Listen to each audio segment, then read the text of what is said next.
ناظرین، یمن پر حملہ ہوا ہے اور اسے ایک بڑا حملہ بتایا جا رہا ہے۔ یمنی کیپٹل کا جو ہے وہ اسرائیل کی جانب سے ایک بار پھر نشانہ بنایا گیا ہے۔ سویلین ٹارگٹس کو اسرائیل کی جانب سے جب ہٹ کیا گیا ہے۔ فلسطینی ریزسٹنس جو ہے وہ ایک نئی اسٹریٹجی کے ساتھ اسرائیلی فورسز کا سامنا کر رہی ہے، اور جس کے نتیجے میں اسرائیل کی ہلاکتیں ہو رہی ہیں۔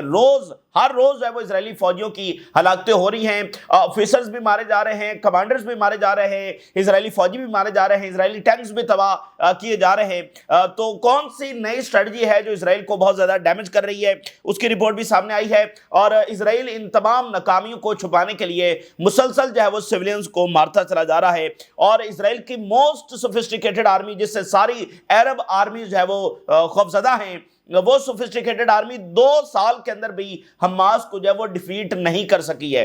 2 سال ہو گئے اور غزہ میں اسرائیل جو ہے وہ حماس کو ڈیفیٹ نہیں کر سکا ہے۔ اچھا، وہاں پر ایک عالمی سطح کے پر یہ کیمپین چل رہی ہے کہ اسرائیل کو یونائٹڈ نیشن سے جو ہے وہ ایکسپیل کیا جائے۔ یہ کیمپین جو وہاں پر جاری ہے، تمام صورتحال آپ کے سامنے رکھیں گے۔ یمن سے آغاز کرتے ہیں۔ یمن جو ہے وہ اونلی نیشن ہے ریجن کے اندر اور دنیا میں جو ملیٹریلی اسرائیل کا جو ہے وہ سامنا کر رہا ہے، اسرائیل کے اوپر جو اٹیک کر رہا ہے اور اسرائیل کو بہت زیادہ ڈیمیج کر رہا ہے۔ ابھی کل جو ہے وہ انہوں نے ایلات کے اوپر اٹیک کیا تھا، جس میں سب سے زیادہ اسرائیل کی کیجویلٹیز ہوئیں۔ اب یمن کے اوپر جو وہ اٹیک ہوا ہے، سنا کیپٹل کو نشانہ بنایا گیا ہے۔ دیکھیے، یمنی جو ہے وہ بہت ہی پور نیشن ہے، اور ہر بار ان کے سویلین انفراسٹرکچر کو نشانہ بنایا جا رہا ہے، سویلین جو پیپل ہیں ان کو نشانہ بنایا جا رہا ہے، اور بھاری قیمت یمن کو چکانا پڑ رہی ہے فلسطین کے ساتھ کھڑے ہونے کی۔ آلریڈی دیکھیے، جو یمن ہے وہ ایک ڈیفیکلٹ سرکمسٹانسز کے اندر ہے، کیونکہ وہ جوائنٹلی لڑا ہے۔ ادھر تمام عرب آرمیز تھیں اور ادھر جو ہے اکلوتا یمن تھا، اور کئی سال تک جب انہوں نے بومبنگ بھی برداشت کی ہے تو ان کے حالات آلریڈی مخدوش ہیں۔ اب ان کے پر مزید حملہ ہوتا ہے تو یہ بڑا مشکل ہے، اور بڑی بھاری قیمت جو ہے وہ یمن کے لوگ اس وقت چکا رہے ہیں فلسطین کے ساتھ کھڑے ہونے کی۔ ذرا ہیڈ لائنز دیکھیے۔ IDF strikes Yemen's capital Sana'a following Houthi drone strike on Israel's Eilat، اور Israeli air strikes on Sana'a، and the chief of staff اسرائیل کا جو ہے اس نے اپروو کیا ہے کہ وائڈ رینج آف ٹارگٹ جو ہے وہ ہٹ کیے جائیں۔ مطلب وہ کیا ٹارگٹس ہیں؟ نہ تو دیکھیں انصار اللہ کا کوئی آن گراؤنڈ آن سرفیس جو ہے وہ ایسا کوئی انفراسٹرکچر نہیں ہے کہ یہ اسلحہ ڈیپوز ہیں، یہ فلانے ہیں، وہ تو انڈر گراؤنڈ جو ہے وہ بیٹھے ہوئے ہیں۔ تو ان کو یہ نہ امریکنز نشانہ بنا سکے ہیں، نہ یورپینز بنا سکے ہیں، نہ اسرائیل جو ہے نشانہ بنا پا رہا ہے، تو وہ صرف سویلین ٹارگٹس کو ہی نشانہ بنایا جاتا ہے۔ اب اس میں آپ ایک امپورٹنٹ چیز دیکھیے کہ کوئی بھی کنڈیم نہیں کرتا ہے۔ ابھی تک 2 سالوں میں یمن میں بہت زیادہ شہادتیں ہوئی ہیں، بہت زیادہ لوگ زخمی ہوئے ہیں، بڑے خوفناک حملے یمن پر ہوئے ہیں، کسی نے بھی کنڈیمنیشن سوائے ایران کے نہیں کی ہے یمن پر حملے کی۔ تو یہ کتنی ریگریٹیبل بات ہے۔ اب دیکھیے، اسرائیل جو ہے وہ ہر ملک کو نشانہ بنا رہا ہے، اسرائیل جو ہے وہ جینوسائیڈ کر رہا ہے، وہ تمام وائلیشنز کر رہا ہے، وہ ہر رولز کو توڑ رہا ہے۔ تو ایک ایسے خطرے کے جواب میں یہ مڈل ایسٹ کے ممالک جو ہیں یہ اپنی روایتی پالیسی سے نکلنے کے لیے بھی تیار نہیں ہیں۔ یعنی آپ کے سامنے کوئی روایتی دشمن نہیں ہے، وہ ایک ایسا دشمن ہے، ایک ایسا خطرہ ہے جو ہر رول سے بالا تر ہے، وہ جینوسائیڈ کر رہا ہے، وہ کسی چیز کو ملحوظ خاطر نہیں رکھتا ہے، اس نے ہر نارمز، ہر لا جو ہے وہ توڑ دیا ہے۔ تو اس سے لڑنے کے لیے، اس کا سامنا کرنے کے لیے آپ اپنی روایتی پالیسی سے اتنا بھی باہر آنے کے لیے تیار نہیں ہیں کہ آپ یمن پر حملے کو کنڈیم کر سکیں۔ اور ادھر آپ دیکھیے، حزب اللہ نے ان کو جب وہ پیغام بھجوایا تو انہوں نے اس کا بھی کوئی مثبت جواب جو ہے وہ نہیں دیا۔ تو اصل میں یہی وہ بات ہے، یہی وہ بغض ہے، اور یہی وہ غلط پالیسی ہے کہ ایک دوسرے کے ساتھ یہ جو دشمنی انہوں نے پالی ہوئی ہے، اسی چیز کا اسرائیل فائدہ اٹھاتا ہے۔ ڈیوائیڈ اینڈ رول یہ اس وقت بھی جاری ہے، ٹھیک ہے نا۔ اچھا جی، حزب اللہ پر حملہ ہے تو یہ بھائی حزب اللہ جو ہے وہ کیا ہے؟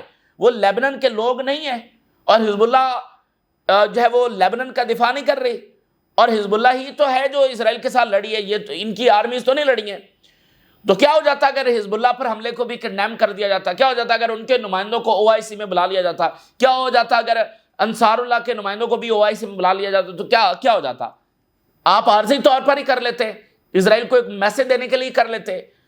تو جب یہ اتنے زیادہ پھنسے ہوئے ہیں اور اتنے زیادہ خوف کے اندر ہیں، اور اس تھوڑا سا بھی اپنی روایتی پالیسی سے آنے کے لیے باہر نہیں ہے، تو اصل میں یہ جو اسرائیل کی ساری آپ کو اگریشن نظر آتا ہے، یہ ان کی آپسی جو ڈویژن ہے اور ایک دوسرے کے ساتھ لڑائی ہے، یہی وہ چیز ہے جس کا اسرائیل فائدہ اٹھا رہا ہے۔ اگر یہ آپس میں صحیح معنوں میں متحد ہو جاتے تو اسرائیل نہ ہی کبھی اتنی بڑی طاقت بن سکتا اور نہ ہی وہ سب کو جو ہے ایکسپلائٹ کر سکتا، ایک ایک کو جو ہے وہ ہر نئے جواز کے ساتھ جو نشانہ بنا رہا ہے۔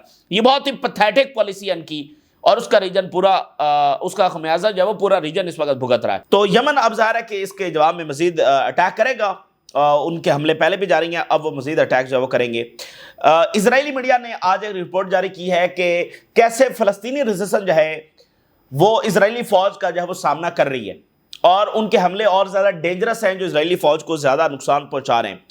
انہوں نے کہا کہ فلسطینی ریزسٹنس جو ہے یہ اب کوئی آرگنائزڈ بیٹلز نہیں کر رہی ہیں آن دا ڈیفینسو لائنز، یعنی یہ ہے کہ بھائی ادھر سے اسرائیلی فوج آ رہی ہے، آگے ان کو پتا ہے کہ یہاں پر حماس بیٹھی ہوئی ہے، تو وہاں پر لڑائی ہوتی ہے، یا تو اسرائیلی فوج ان کو ڈیفینسو لائنز کو توڑتے ہوئے آگے چلی جاتی ہے، آگے پینیٹریٹ کر جاتی ہے، یا پھر حماس جب اسرائیلی فوج کو پیچھے دھکیل دیتی ہے۔ اب ایسی کوئی ڈیفینسو لائنز وہاں پر نہیں ہے، ایسی کوئی منظم بیٹل حماس لڑ ہی نہیں رہی ہے، بلکہ اب وہ مکمل جو ہے وہ گوریلا وارفیئر کے اوپر چلے گئے۔ اور اب حماس کیا کرتی ہے کہ اسرائیلی فوج کو نہیں روکتی آگے بڑھنے میں۔ اسرائیلی فوج جب وہ آگے بڑھتی ہے اور وہ جب اپنی پوزیشن بنا لیتی ہے، یعنی ٹینٹس وغیرہ لگا لیتی ہے اور سمجھتی ہے کہ یہ ایریا سیف ہے، تب حماس ان کے اوپر جو آ کر اٹیک کرتی ہے، اور اٹیک کر کے پھر وہ فوری سے وہاں سے نکل جاتے ہیں۔ تو پیور یعنی گوریلا وارفیئر جو ہے، اس میں کوئی آرگنائزڈ بیٹل نہیں ہے، اب اس میں کوئی ڈیفینسو لائنز نہیں ہے کہ ادھر سے اسرائیلی فوج آ رہی ہے اس کو جب وہ آگے سے روکنا ہے، نہیں، وہ ان کو بڑھنے دیتے ہیں، وہ جب اپنے کہیں پر جا کر پڑاؤ ڈالتے ہیں، پھر ان کے اوپر جب وہ اٹیک کیا جاتا ہے، اور اس سے ان کا زیادہ نقصان ہو رہا ہے، اور وہ سمجھتے ہیں کہ یہ ایریا سیف ہے۔ ابھی جو رفح کے اندر ایک بڑا واقعہ پیش آیا تھا، اور ان کی پوری وہیکل انہوں نے ڈسٹرائے کر دی تھی، اور کوئی 12-15 ان کے فوجی جب ہلاک اور زخمی ہوئے، وہ اس کی بھی ایک خاص بات یہ تھی کہ وہ اس ایریے کے اندر پیش آیا جہاں پر اسرائیلی آرمی نے کہا تھا یہ سیف ایریا ہے، یہ بالکل کلیئر ایریا ہے، وہاں پر حماس اچانک سے نمودار ہوئی اور ان کے اوپر جو اٹیک کیا۔ تو اب یہ اور زیادہ خوف میں ہے کہ یہ جس ایریا کو سیف بھی کہہ رہے ہوتے ہیں تو ضروری نہیں ہے کہ وہ سیف ہو۔ تو یہ اسرائیل کی سوفسٹیکیٹڈ آرمی ہے جس کو تمام مڈل ایسٹ کے ملکوں نے اپنی خاموشی سے الاؤ کیا ہوا کہ وہ جو مرضی ٹولز غزہ میں استعمال کریں، وہ حماس کو جب وہ ڈیفیٹ نہیں کر سکیں۔ یہ وہ چیز ہے کہ ابھی دیکھنا اسرائیل اس لیے ادھر ادھر مارا پھرتا ہے، کبھی ادھر اٹیک کرتا ہے، کبھی ادھر اٹیک کرتا ہے، کبھی اپنی ہیبت جب وہ دکھانے کی کوشش کرتا ہے، کبھی اسیسینیشنز کرتا ہے۔ بنیادی لڑائی تو غزہ میں ہو رہی ہے، غزہ میں حماس کو وہ ڈیفیٹ نہیں کر سکے، اور اس لیے میکرون نے کہا کہ اسرائیل جو ہے وہ جنگ ہار چکا ہے۔ اب آپ دیکھیے تازہ ترین رپورٹ کے مطابق لاسٹ 24 آورز کے درمیان 170 ایئر اسٹرائک جب وہ غزہ میں کی گئی ہیں۔ یعنی یہ بات ہم کیسے امیجن کریں گے، اس پین کو کیسے امیجن کریں گے؟ ایک اگر بڑا سٹی بھی ہو نا، اس کے اوپر بھی اگر 170 اسٹرائکس کی جائے نا تو وہ پورا ملیا میٹ ہو جاتا ہے اور لرز اٹھتا ہے، وہ پورا ملک لرز اٹھتا ہے اگر 170 ایئر اسٹرائکس وہاں پر کی جائے۔ یہ 170 ایئر اسٹرائکس صرف اس چھوٹے سے غزہ میں کی گئی ہیں جو آلریڈی تباہ شدہ ہے، جہاں پر اتنا ایکسپلوزیوز استعمال کیا جا چکا ہے کہ جو نیوکلیر بامز جاپان کے پر گرے تھے اس سے بھی زیادہ ایکسپلوزیوز استعمال کیا جا چکا ہے۔ وہاں پر 170 سٹرائکس انہوں نے لاسٹ 24 آورز کے اندر کی ہیں۔ یہ سمجھ سے بالا تر ہے، یہ پین جو ہے وہ سمجھ سے بالا تر ہے، اور ان کی مجرمانہ خاموشی جو ہے وہ سمجھ سے بالا تر ہے۔ تو ابھی آپ دیکھیے ایک اسرائیلی فوجی جو ہے وہ پیئرس مورگن کا جو شو ہے اس میں آیا، اور اس نے باتوں باتوں میں یہ ایڈمنٹ کیا کہ کم سے کم 90,000 فلسطینی جو وہاں پر جانوں سے جا چکے ہیں، اور ادھر آفیشلز نمبر کتنے ہیں؟ 65,000۔ تو یہ میں آپ کو بتا دوں یہ بڑی خوفناک بات ہے۔ کل کو پتا چلے کہ وہاں پر 3 لاکھ فلسطینی شہید ہو گیا ہے، ٹھیک ہے نا۔ اب بہت سارے تھنک ٹینکس جو ہیں، بہت سارے ایکسپرٹس جو ہیں وہ اس خدشے کا بھی اظہار کر رہے ہیں کہ اس کی پوری پاسبلٹی موجود ہے، جتنی تباہی اسرائیل نے وہاں پر مچائی ہے، اور صرف ریسٹرکشنز ہیں کہ اصل انفارمیشن دیکھیں نا، کتنے لوگ ہیں جو ملبے سے جو بھی نکالے نہیں گئے، کتنے لوگ ہیں جو اجتماعی قبروں میں ہیں، تو آپ کے پاس اصل گنتی نہیں ہے۔ تو اتنا بڑا المیہ وہاں پر جنم لے چکا ہے، اس پر 57 کنٹریز نے سوائے میٹنگز کرنے کے، کنڈیمنیشن کرنے کے، سٹیٹمنٹ جاری کرنے کے کچھ بھی نہیں کیا، اور یہ زوال اور اخلاقی زوال کی اور اپنی ہر طرح کے زوال کی اس کی کوئی مثال نہیں ملتی ہے۔ ابھی پچھلی صدی میں جب ورلڈ وار مسلم دنیا ہار گئی تھی اور بہت ہی کمزور پوزیشن کے اندر تھی، تب بھی انہوں نے فلسطینیوں کے اوپر یہ مظالم برداشت نہیں کیے تھے، اور جیسے تیسے بھی تھے انہوں نے اٹیک کیا اسرائیل کے اوپر۔ حالانکہ نہیں کرنا چاہیے تھا اس وقت جب آپ کے پاس بالکل ہی طاقت نہیں تھی، تھوڑا سا وزڈم کے ساتھ اور تھوڑا سا ویپنز اور ایک اس تیاری کے ساتھ حملہ ہونا چاہیے تھا، لیکن پھر بھی آپ دیکھیے انہوں نے افورڈ نہیں کیا، انہوں نے اٹیک کر دیا، نتیجہ جو بھی ہو۔ یہ تو مطلب ان کے پاس اچھی خاصی آرمیز ہیں، ان کے پاس اچھی خاصی ایئر فورس ہے، ان کے پاس اچھی خاصی طاقت ہے، ایون یہ ملٹری طاقت استعمال نہ بھی کریں، یہ اکنامک پاور بھی استعمال کریں تو بھی اسرائیل کا یہ راستہ روک سکتے ہیں۔ لیکن یہ انہوں نے اسرائیل کو ایسا ایک ہوا بنایا ہوا ہے، ٹھیک ہے نا۔ اصل میں یہ اسرائیل کو اپنا پارٹنر سمجھتے ہیں، اصل بنیادی بات یہ ہے، یہ اسرائیل کے ساتھ مل کر اس ریجن کو ریشیپ کر رہے تھے اگینسٹ ایران اینڈ ریزسٹنس۔ تو اسرائیل نے ان کے ساتھ چلاکی کی، مکاری کی، ہوشیاری کی، اور یہ خود اس کے ذمہ دار ہیں کیونکہ انہوں نے اسرائیل کے اوپر جو وہ اعتماد کیا، اور اب بھی یہ کوئی عملی اقدام اور پریکٹیکل اقدام اٹھانے سے قاصر ہے۔ یہ ایک اتنی فولش پالیسی ہے کہ جس کا خمیازہ پورا ریجن بھگت رہا ہے، اور آگے بھی ریزلٹس وہ اچھے آتے ہوئے نظر نہیں آ رہے ہیں۔ تو ادھر جو ہے وہ اسرائیلی جو فوجی ہیں جو غزہ میں لڑ رہے ہیں، ان کی فیملی سامنے آ گئی ہیں، اور انہوں نے کہا ہے کہ we will no longer allow our sons to be sent to their deaths in the political war۔ اب چونکہ وہاں پر اسرائیلی فوج کی ہلاکتیں ہو رہی ہیں، تو ان کی فیملی سامنے آ گئی ہیں کہ ہم اپنے فوجیوں کو، اپنے بیٹوں کو جب وہ غزہ میں نہیں بھیجیں گے، کیونکہ یہ جنگ تو ہمارے مفاد میں ہے ہی نہیں، اسرائیل کے مفاد میں ہے ہی نہیں، تو کیوں ہم اپنے لوگوں کو جب وہاں پر مرنے کے لیے بھیجیں۔ یہ ایک صورتحال بھی ہے۔ برازیل کے جو پریزیڈنٹ ہیں انہوں نے ایک واقعہ وہاں پر پیش آیا یونائٹڈ نیشن میں، کولمبیا کے صدر کا جو ہے وہ جا کر ماتھا چوما، کس بات کے اوپر؟ جو انہوں نے فلسطین کے لیے بات کی۔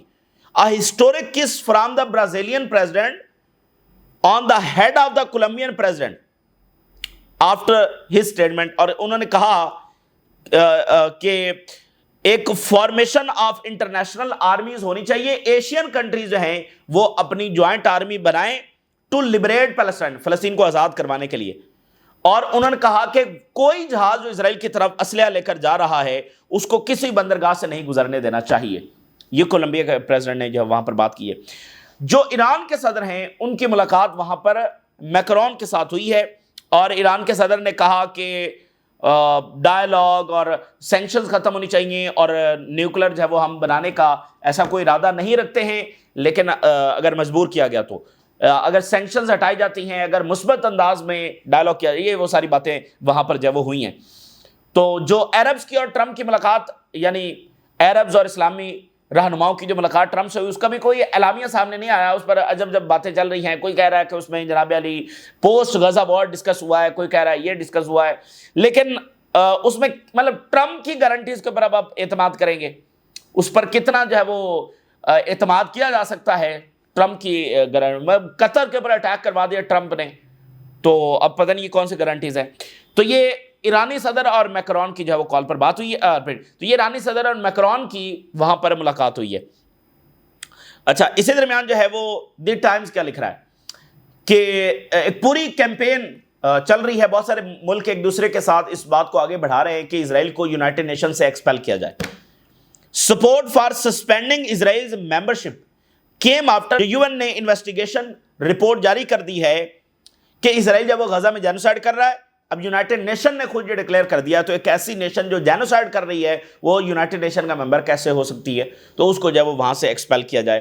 یہ اب کیمپین بھی آگے بڑھ رہی ہے، اور فرانس نے جو ریکگنیشن کی ہے اس کے جواب میں اسرائیل جو ہے وہ فرانس کے خلاف اقدام اٹھانے کا ارادہ رکھتا ہے۔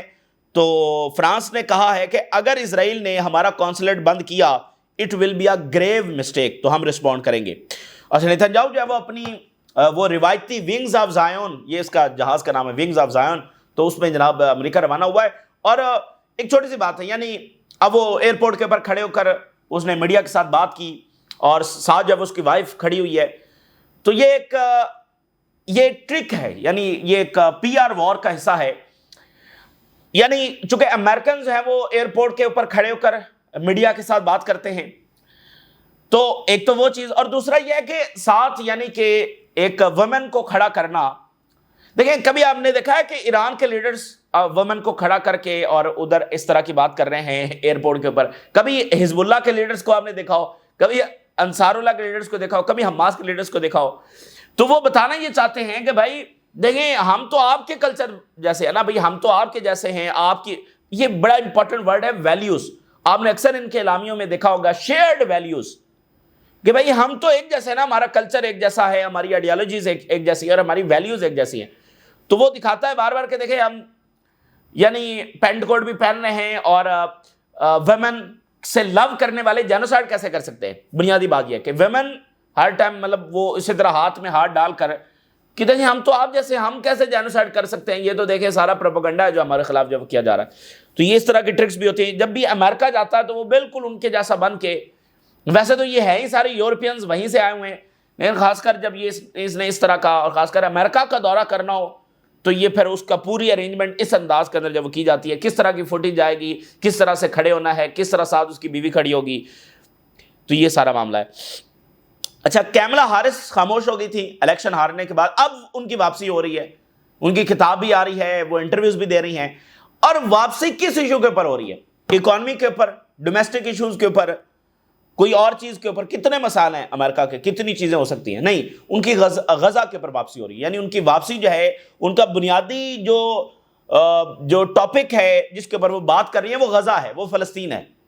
یعنی خاموشی ہوئی, خاموشی کے بعد اب وہ واپس آ رہی ہیں, تو وہ اکانومی کو ڈسکس نہیں کر رہی, وہ ڈومیسٹک ایشوز کو ڈسکس نہیں کر رہی, وہ مائگریشن کے پالیسی ہے, دیگر پالیسی, اس کو نہیں, وہ بنیادی بات ہی غزہ کے پر کر رہی ہیں. اور نتنیاہو کو اس نے جب نشانے پر لے لیا. What is happening to the Palestinian people is an atrocious matter and it pains me deeply. یہ بہت زیادہ مجھے تکلیف دیتا ہے جو کچھ فلسطینیوں کے ساتھ وہاں پر ہو رہا ہے.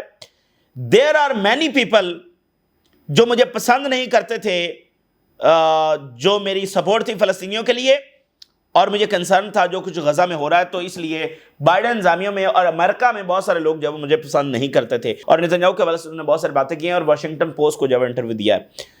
تو یہ کافی امپورٹنٹ بات ہے کہ اس لیول کی شخصیت بھی اب اس آلریڈی جو ایک فائٹ جاری ہے اس میں اب وہ انٹر ہو رہی ہے.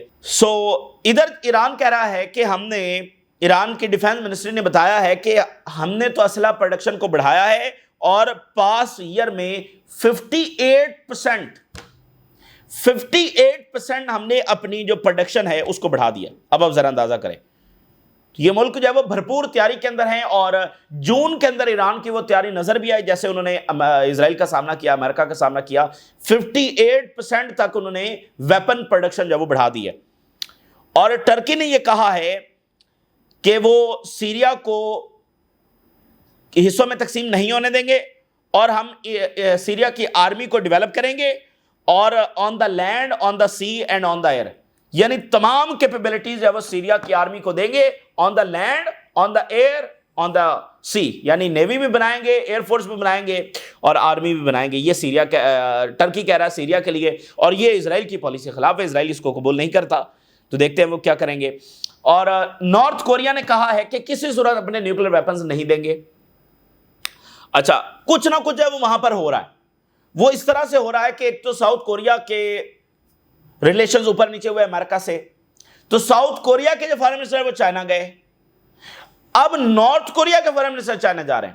تو اٹس مین کہ چائنا کہیں نہ کہیں وہاں پر انوالو ہے کہ ان دونوں ملکوں کی صلح کروا دی جائے, کیونکہ ساؤتھ کوریا کو کس سے خطرہ ہے؟ نارتھ کوریا سے.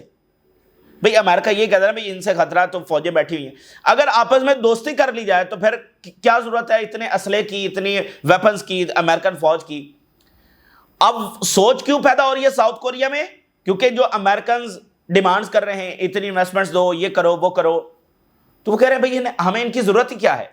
اچھا جی, ہمیں ضرورت ہے نارتھ کوریا سے لڑنے کے لیے, تو اگر نارتھ کوریا سے صلح ہو جائے یا اس کی گارنٹی چائنا دے دے یا کوئی ایسی ارینجمنٹ کر لی جائے تو پھر تو یہ کافی یعنی کچھ نہ کچھ وہاں پر ہو رہا ہے. پہلے ساؤتھ کوریا کے فارن منسٹر پچھلے ویک گئے چائنا, اور اب نارتھ کوریا کے فارن منسٹر جب چائنا جا رہے ہیں. اچھا جی, زیلنسکی نے کہا ہے کہ امریکہ ہمیں لانگ رینج ویپنز دے سکتا ہے, اور اگر انہوں نے دیے تو ہم رشیا پر استعمال کریں گے. ٹھیک ہے, ہم رشیا کے اوپر long range U S weapons جب استعمال کریں گے. اور پولینڈ یہ کہہ رہا ہے کہ ہم جو رشین فائٹر جیٹس ہیں اگر وہ آئے تو ہم ان کو گرا دیں گے. Poland seeks to overstep NATO to allow downing jets over Ukraine. تو یہ جو ساری باتیں ہیں نا, یہ ورلڈ وار والی باتیں ہیں. یعنی اگر پولینڈ نے رشیا کے جنگی طیارے گرا دیے تو یہ عالمی جنگ کا آغاز ہوگا. اگر یوکرین نے امریکن ویپنز کے ساتھ ڈیپ انسائڈ رشیا ہٹ کیا، لانگ رینج ویپنز کے ساتھ اٹیک کیا، یا نیٹو کے لانگ رینج ویپنز کے ساتھ اٹیک کیا، تو یہ تیسری عالمی جنگ کا آغاز ہو سکتا ہے. تو یہ کافی یعنی آلریڈی جو جاری جنگیں ہیں اس میں کوئی ایسا اقدام جو ہے وہ فوری تیسرے، جیسے انہوں نے یوکرین نے پیوٹن کو اسیسینیٹ کرنے کی کوشش کی تھی کچھ مہینے قبل. پیوٹن کو اسیسینیٹ کرنے کی جب وہ کوشش کی گئی، اگر پیوٹن کو اسیسینیٹ کر دیا جاتا تو وہ بھی تیسری عالمی جنگ کا آغاز ہوتا. تو آلریڈی ایک ایسا کانفلکٹ جاری ہے، اس بھوت کو جب پنجرے میں کیسے بند کیا جائے، اس کانفلکٹ کو یہ سمجھ نہیں آ رہی. اور اب تو کل سے ٹرمپ نے کہنا شروع کر دیا کہ یوکرین کو لڑنا چاہیے. اب وہ بالکل ایک یو ٹرن اس نے لیا کہ یوکرین کو لڑنا چاہیے اور یہ تو سارا علاقہ واپس لے سکتا ہے. تو آلریڈی اس کی سمجھ نہیں آ رہی کہ اس کو روکنا کیسے ہے. اس میں ایسے ایسے خوفناک سٹیپس، اور پھر جو اسرائیلی بیہیویئر مڈل ایسٹ کے اندر ہے، تو یہ کافی خوفناک باتیں. تو یہ اس وقت کی تازہ ترین صورتحال جو آپ کے ساتھ شیئر کی. آپ نے رائے لگا کر اجازت دیجیے. اللہ حافظ.